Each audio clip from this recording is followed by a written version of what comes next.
Update. Everything my mother, 46 female, told me, 17 female, is a lie. Original story. My mother, Canadian, and my father, American, got married young, had me, and then several years later, divorced. My mother took me back to Canada and I lived there from 2 to 16. I saw my grandparents, paternal, but only occasionally saw my father. She hauled him into court numerous times, suing him on both sides of the border. In my mind, my father was a screw-up, and I really hated him, but loved his parents. My whole life, my parents were never in the same room. I saw my father 1 to 2 times a year, sometimes only for a couple of days. My mother warned me what an idiot and a tool he is, and I resented him. They were costly in court. My mom told me he never paid what he owed. My mother said he never paid spousal support, which is why we were so friggin' poor. He couldn't cook. He was a leech. It was so bad that I couldn't talk with my grandparents about him because it would start a fight. I don't think I was ever happy to see my dad, and I kinda liked that it hurt him, just like he was hurting my mom. Eventually, I just stopped seeing him. Jump to May, and my mom tells me she wants me to renew my US passport and move in with my dad. She and my stepfather are doing a road trip from Nova Scotia to Tofino. So I packed my bags, fly to the US and moved in with my dad. Immediately, my alarm bells go off. My father's talking about starting school here, and I keep trying to tell him no. He gets my mother on the phone, who then tells me the truth, that my stepdad doesn't want a teen girl in the house because of the temptation. So I am living here forever.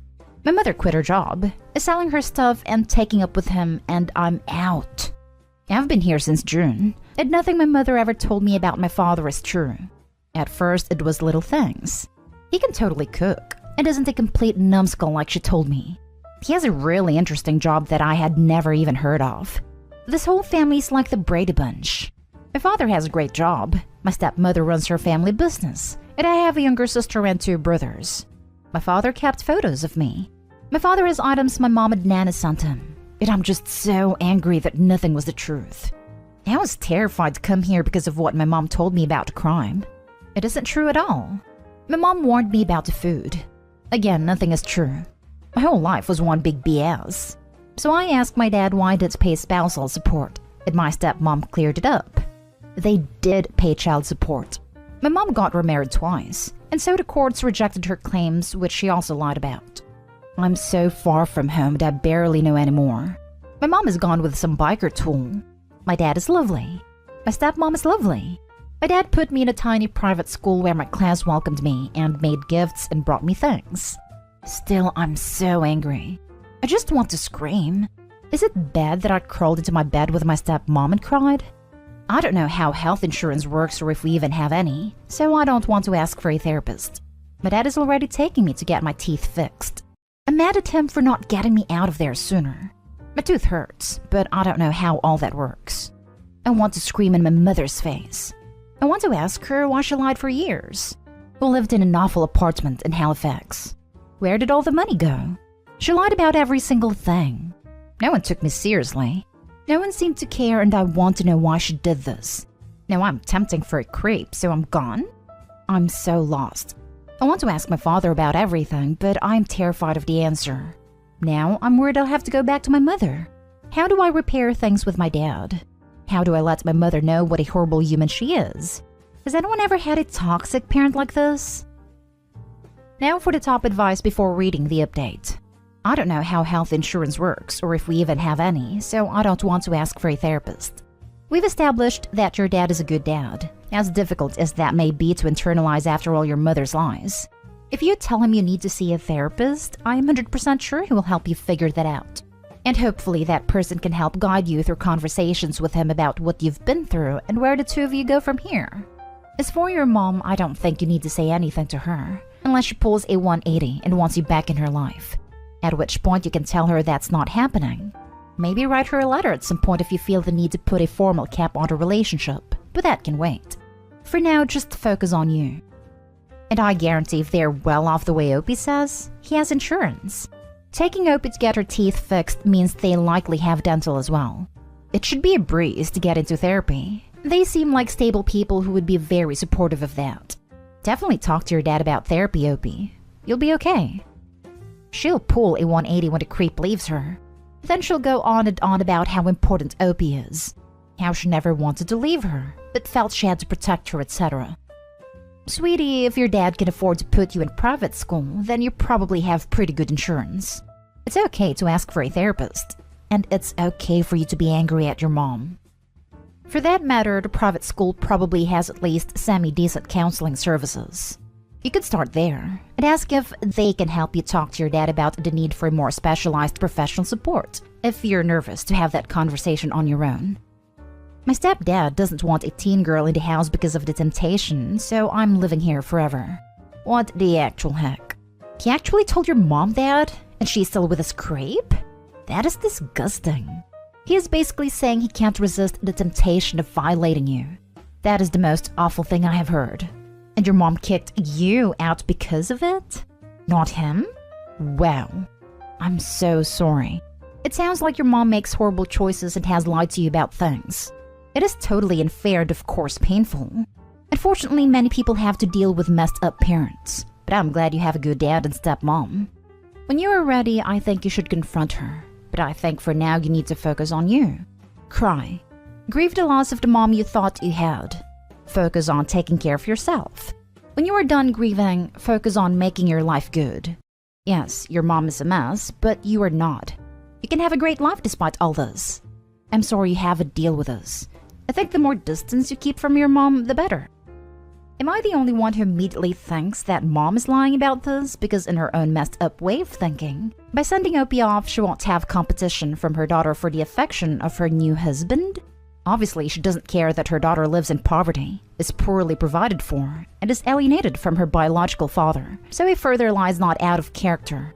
And she is acting as if she's protecting Opie.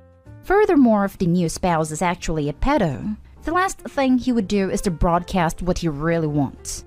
It would be beneficial to him to stay under the radar to get close to the victim/Opie. I wasn't thinking that until you just said it. To be fair, I really don't know this man. We never spent time together. Now I don't know what to think. And now for the update. It's been a little while since I wrote to you. I read every message and then was going to respond, but it got locked. I wanted to tell you all what happened. It has been really crazy. After my post was taken down, I went to speak to my stepmom, and she asked me to wait for my dad. We sat down and I just let it all out. I explained everything. It went through everything that had been happening. I told them that I was scared of where we were living and that I needed help, but I was worried about insurance and money. I told him that I felt sick all the time. It was starting to lose my mind that my stomach burned, but I felt like I was going to throw up all the time. Saying all that really started to change things. When I first got there, my dad never mentioned my mom or discussed what happened. It felt crazy. I knew my mom's version of events, but I kept realizing that was mostly untrue and nothing made sense. My dad never provided context or any more information, so I was just left knowing everything was wrong. So my dad answered every question I had. He explained things from his perspective, and stepmom backed things up with letters, documents, and other things. I'd always wondered why my dad didn't love me or my mom, why he left and why things were so bad between them. When I would see him, we never discussed my mom. We tried to enjoy the time we had together, but I was curious and asked a lot and he avoided it. I guess because he avoided the subject, I figured it was all true. We were dirt poor, and he didn't seem to care.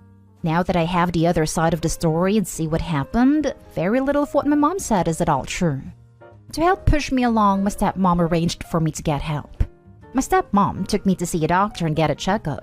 He was really caring and concerned and helped me learn about options and services. He referred me to a therapist and I've already seen her twice. She's great. She's positive and helpful. She took everything I had to say. It has been helping me find ways of managing stress. I went to the dentist, which I hadn't been to one in years, and all my tooth and jaw pain is getting much better. I had medical tests because of my stomach issues, which was strange. It seems like I'm okay. I'm not sick or anything, and a lot of everything can be explained by stress. My dad took me to the school principal's office. The school counselor, principal, me, and my dad all met. They were very understanding about everything. And on top of seeing a therapist, they have a counselor at my disposal for additional support if I'm in crisis at school. So far, school is going great. It's more demanding than my old school, but the teacher seems to really care. And I find a small size is really great. I have a tutor helping me catch up in math, and I feel better about how well I can do. I am adjusting to life here. It's certainly hotter and bigger than I'm used to. It's not really what you'd expect. I guess I didn't know what to expect when I came here. I was told it's scary and dangerous, and so far it's anything but. We've hiked trails and gone to various parts of the city. I've tried authentic Mexican cuisine and had famous fast food like In-N-Out. I tried barbecue for the first time, which is so good and so not what I had thought. Life is very, very different than it is portrayed on TV. I even met my very first Trump supporter, which was totally not what I expected. All in all, it's not at all what people would think. People are really kind, and so far, things are much more positive. I'm a bit older than my siblings, but things are good between us. I was always told that my dad was lazy and poor. It's the opposite. Both my parents have good jobs, and money isn't really an issue. I realize my mom put a lot of her financial burden on me. My parents here are good at being reassuring, and don't really discuss problems or issues with me. My siblings and I are getting along well, and they show me a lot of things, and we've done a lot of things as a family, which is also new for me. As for my mom, she called randomly to see how I was adjusting. I went about as bad as you could imagine. They were somewhere riding around or whatever, and we talked for a few minutes. She could sense I was angry, so she hung up. When she did call back a couple of days later, she got mad at me, told me I was an ungrateful witch for everything, and that I was toxic. I told her I never wanted to see her again. I have learned that my mother put this plan of me moving in action before she hooked up with her current partner. I guess the money's running out, and I was no longer of any use. She called me back again, but my stepmom took the call. I could hear my mom drunk yelling, so I think my time living with my mom is over. My mom had put things into emails that my father has kept as evidence. I don't know what's going to happen in the future, but I don't think my mother and I will ever be together again. It makes me sad. I feel like she dumped me for no reason. She always told me how difficult and pleasant I am, and she picked on me in a lot of things I couldn't control. I don't feel the same here. My parents don't criticize me, and I feel less stressed out for just existing. My parents bought me all new stuff, so I feel like I have things of my own. I know it sounds crazy, but it makes me feel connected to something. I'm still angry and annoyed. I'm still really mad at my mom, and if I think about it, I get overwhelmed. I still don't get why she did what she did, and I don't understand why she doesn't love me. I also kind of miss her sometimes. I wanted to follow up with everyone because so many people commented and gave me great advice. I wanted to tell you that I'm doing better. It was crazy, and I never saw so many doctors and nurses so much in my life. But I feel better now than I have before, and things in my life make a lot more sense than they have ever in my life. I'm happier. I feel like a weight has been lifted. My parents are taking me out of school next Friday, and we're driving to California, and I've never been more excited before in my life. I've always wanted to see California and see the Pacific Ocean. I can't wait. Your dad and stepmom were amazing parents. I'm so glad your mom was not able to poison you against them permanently, and that they got a chance to show you what a loving, caring, and healthy family dynamic looks like. Not gonna lie, I have tears in my eyes as I have never had a caring father, and he wouldn't do anything for me. I'm very happy for you. You are in a beautiful age with lots of opportunities. Good luck. Having a real understanding person with no agenda who can be a father figure in your life might help. I'm a pseudo dad to 3 girls, none of whom I'm related to, and I just step in as dad when I'm needed. I give them advice. I try to help them understand why their families were how they were. I turn up in the early hours of the morning when I get calls because they've broken down with panic in a nightclub. I do dad things. I love them all, and I think they love me for coming through on the deeds instead of just saying the words. And we make each other better people. So what was your dad's side of the story? If you don't mind going through it, I'm just curious exactly how far your mother's account deviated from reality. No worries if you'd rather not get into it. Overall, I'm glad you are safe now, and wish you luck working through your childhood. Your mom sucks all on her own, and none of this is your fault. Oh man. So basically my mom got pregnant on vacation. She went back to Canada with an eye of moving to be with my dad. She changed her mind, and what ensued was 17 years of lawsuits. My mom got married, stepdad number 1, then he left. She got divorced and remarried number 2. That was the lowest period. My mother was suing my father, and so I didn't see him for over a year. From my father's end, he was trying to get fair access to see me, but then things would get tied up in court and we couldn't. Between like 12 and 15, I only see him maybe once a year. He talked a lot about how he missed me and showed me emails and letters sent via lawyers. My mom is dirt poor but was getting money, so I have no idea why we were so broke. Basically, my mom used the courts to keep my dad at a distance, but my dad spent years trying to fight back. Now that I'm here, I have to figure out this whole new way of handling what I thought was a bad dad. My friend had a Canadian girlfriend and she got pregnant. She went back to Canada and broke up with him. After years, he gave up getting any custody or visitation rights. Because he wasn't Canadian, it was very, very difficult. I believe your dad after seeing what my friend went through. In a way, it makes me feel horrible. The courts let my mother keep my father for me. They protected her and punished him. And for what? So I could live in a crappy apartment with an alcoholic? I'm pissed at that.